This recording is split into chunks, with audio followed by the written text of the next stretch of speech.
$4.5 million versus $60,000. Why Nigeria and Biafra are fighting in Washington.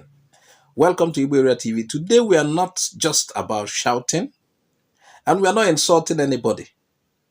We are breaking something down calmly but clearly. There's a battle going on. In case you don't know, some of you would have heard it in the news. The battle is not in Aba or in Abuja, not in Onitsha. The battle is happening in Washington, D.C. And the weapon is not a gun. It is money. Lobbying money. That is what we're about to discuss now. So if Biafra, the people promoting Biafra, if they are going to the U.S. and they are paying how much? $60,000 to sell their own story, that Igbos are being marginalized and persecuted in Nigeria, and that the idea of a Republic of Biafra will be a good proposition. I think it makes sense that the Nigerian government too is in that space. It's not about the money. It's about the fact that the Nigerian government wants to be heard so that there's not just one voice in the room. Yes, sir. On December 12, 2025, the Nigerian government paid $4.5 million for 6 months, and the contract is renewable for another 6 months. So the lobbyists, what they will be doing basically is to get the Nigerian voice into the room who will speak up.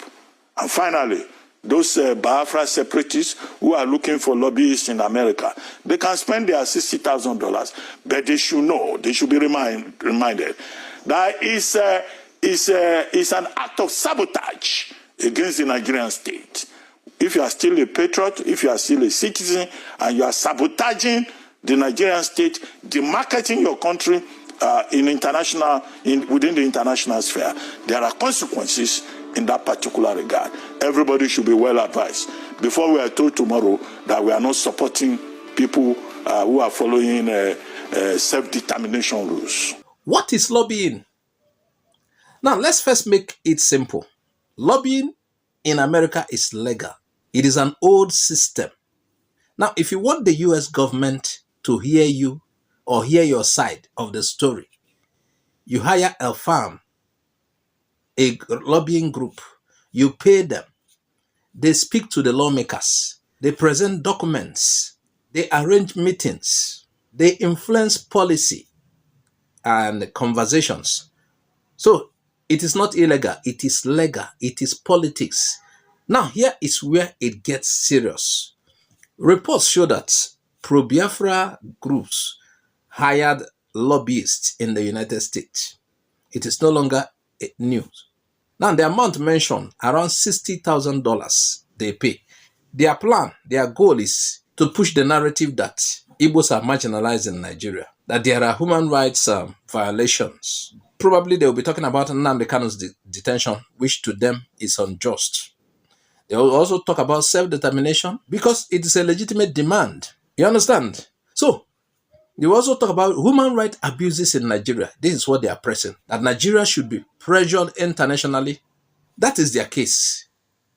They are saying, if Nigeria will not listen to us, let the world hear us.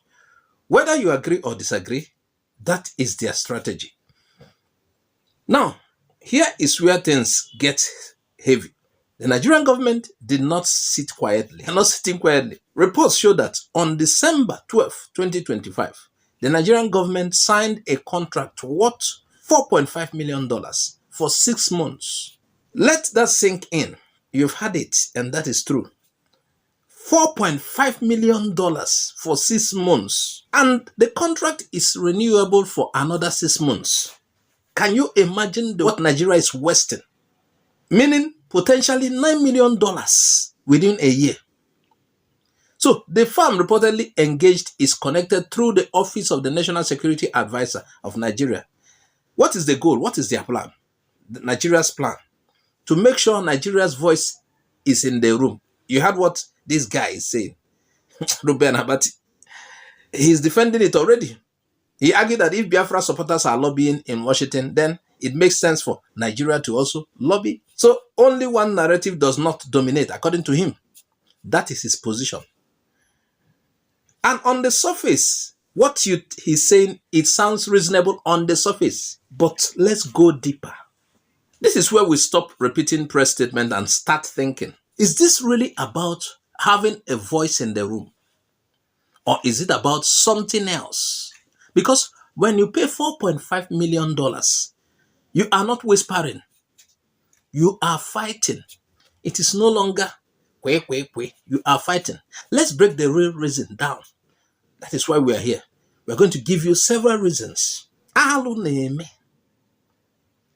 The first one, on October 30th, 2025, Nigeria was designated by President Trump as a country of particular concern, CPC. Now, this particular label is serious. It is tied to religious freedom violations, and it affects foreign relations. It damages image. Now, imagine, at the same time, Biafra groups are lobbying. Nigeria gets labeled CPC. That is diplomatic pressure. So, Nigeria's lobbying is not just about Biafra. It is about removing or softening the CPC designation on them, trying to protect their international reputation, battered reputation, because their reputation get killed. They're also trying to avoid sanctions. They're also trying to control the human rights narrative. They don't want what is projected abroad or what is seen abroad to be what is playing. They want their own narrative to play. It's bigger than just talking about that Biafra wants to go. No. Now, the second one is that international organizations have criticized Nigeria over detentions, protest crackdown, like trying to stop the EndSARS protests and the others. They have criticized Nigeria over security operations, handling of separatist movements. So Biafra lobbyists are likely highlighting these issues. So what does Nigeria do? Instead of fixing the root causes quickly, they hire firms to manage the perception, to try to change the image, instead of fixing the problem. And that is what lobbying often is. Perception management, twist the story, trying to bend it so that the way they are seen outside will change. So the third reason is that Nigeria considers IPOB a terrorist organization. They want the US to view IPOB the same way they are viewing IPOB, because once international opinion shifts, it becomes complicated. So if US lawmakers begin to see IPOB as a political self-determination movement instead of a security threat, Nigeria's diplomatic position weakens. So Nigeria is lobbying to protect that classification and that narrative. Now, the fourth one, the Igbo diaspora in America is strong. They are educated, they are organized, they are financially active. So when diaspora groups start meeting US lawmakers, filing briefs, speaking in congressional hearings, it matters. Nigeria knows this. So this lobbying is also about countering diaspora influence. Now let's talk about the money. $60,000 versus $4.5 million. The battle is not equal. This is heavyweight versus featherweight. Heavyweight session versus featherweight. Now here is the sensitive part. Nigeria is going through high inflation right now. There is rising food prices. There is youth unemployment. There is fuel subsidy crisis. There is currency instability. Yet, $4.5 million leaves the country in 6 months for lobbying, just to go and lobby. The average Nigerian is struggling to buy rice to eat, and the government is spending millions in Washington to argue. That is where criticism begins. And people like Reuben Abati, can you imagine, is supporting that? Here's the critical point.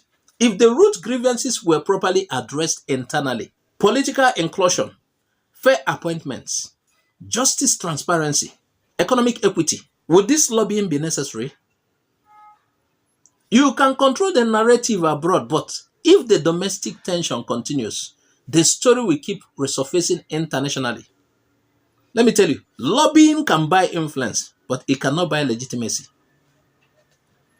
Now, let me go to Reuben Abati's argument. He even said there are consequences. Can you imagine these guys? Now, Reuben Abati says it makes sense for Nigeria to also be in the room. He said it makes sense for Nigeria to also be in the room. On one level, that is standard diplomacy.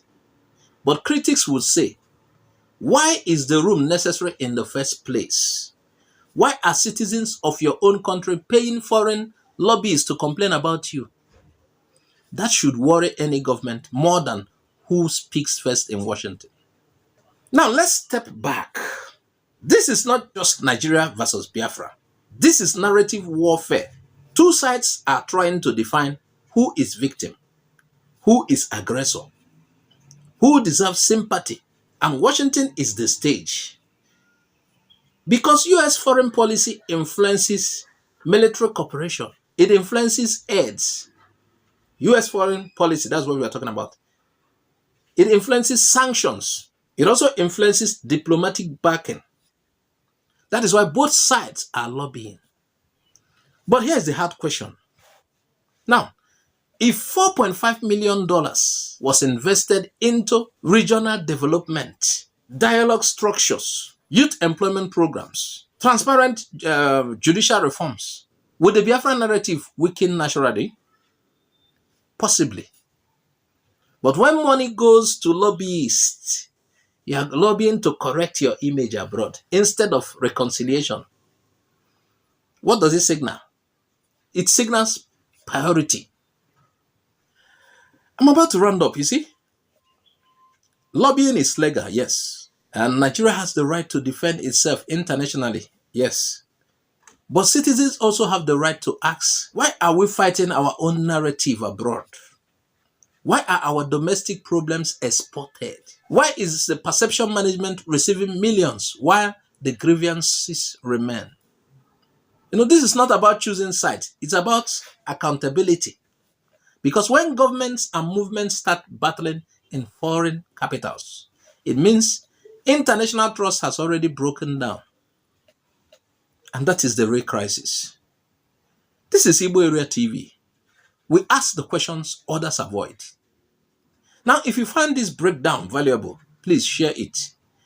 Drop your thoughts respectfully in the comments. Let's debate with facts, not emotions. Until next time, I'm Azuka OJ. Bye for now.